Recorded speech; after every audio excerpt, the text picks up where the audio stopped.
আসসালামু আলাইকুম। আজ আমরা জানব কুমিল্লা জেলা মুরাদনগর থানার রাজাচাপিতলা গ্রাম সম্পর্কে।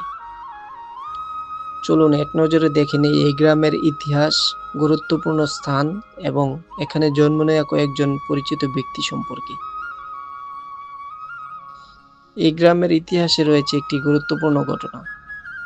প্রায় ৬০০ হিজরি সনে এই অঞ্চলে এক প্রভাবশালী রাজা বাস করতেন। তিনি তার পরিবার সহ একটি প্রাসাদে থাকতেন। হঠাৎ করে একদিন প্রাসাদটি মাটিতে তলিয়ে যায়। স্থানীয়রা এই ঘটনাকে স্মরণ করে গ্রামটির নামকরণ করেছেন রাজাচাপিতলা।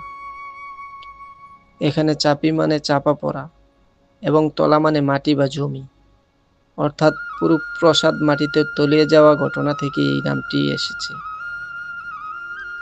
গ্রামে রয়েছে কিছু গুরুত্বপূর্ণ স্থান যা গ্রামের জীবন ও ইতিহাসকে তুলে ধরে। একটি পুরনো মসজিদ এবং মাজার আছে যা স্থানীয় মুসলিম সম্প্রদায়ের জন্য ধর্মীয় ও সামাজিক কেন্দ্র হিসেবে ব্যবহৃত হয়। গ্রামের মাঝখানে ছোট একটি বাজার আছে যেখানে প্রতিদিন মানুষ কেনাকাটা করে। চারপাশে সবুজ মাঠ, নদী এবং খাল গ্রামের সৌন্দর্য বাড়িয়ে তোলে। এই গ্রামের বিশেষ গুরুত্বপূর্ণ ব্যক্তিদের মধ্যে অন্যতম আছেন আবুল হাশেম সাহেব এবং ব্যারিস্টার রফিকুল ইসলাম মিয়া। আবুল হাশেম সাহেব সমাজ ও গ্রামের উন্নয়নে গুরুত্বপূর্ণ ভূমিকা রেখেছেন। রফিকুল ইসলাম মিয়া আইন ও সমাজ সেবায় অবদান রেখেছেন। তারা দুজনই গ্রামের ইতিহাসে এবং সমাজে সম্মানজনক পরিচয় লাভ করেছেন।